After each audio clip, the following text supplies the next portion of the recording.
কক্সবাজারের টেকনাফ এলাকায় নৌবাহিনীর যৌথ অভিযানে ৮০,০০০ পিস ইয়াবা জব্দ করা হয়েছে।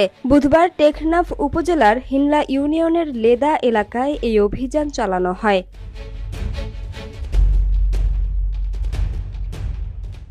অভিযান সংশ্লিষ্টরা জানান, বাংলাদেশ নৌবাহিনী দেশের সমুদ্র সীমার সার্বভৌমত্ব রক্ষার পাশাপাশি অভ্যন্তরীণ নিরাপত্তা ও আইনশৃঙ্খলা পরিস্থিতি সমুন্নত রাখতে দায়িত্বপূর্ণ এলাকাসমূহে মাদক, সন্ত্রাস ও অপরাধমূলক কার্যক্রম প্রতিরোধে নিয়মিত অভিযান পরিচালনা করে আসছে।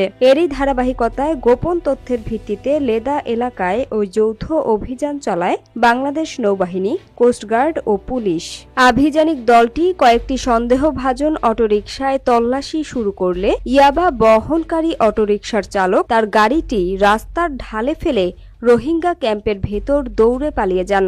এ সময় চালকবিহীন ওই অটোরিকশায় তল্লাশি করে ৮০,০০০ পিস ইয়াবা পাওয়া যায়, যার আনুমানিক বাজার মূল্য প্রায় ৪ কোটি টাকা। এ সময় ইয়াবা বহনকারী অটোরিকশাটিও জব্দ করা হয়েছে। জব্দকৃত ইয়াবা ও অটোরিকশাটি পরে আইনগত ব্যবস্থা নেয়ার জন্য টেকনাফ থানায় হস্তান্তর করা হয়েছে।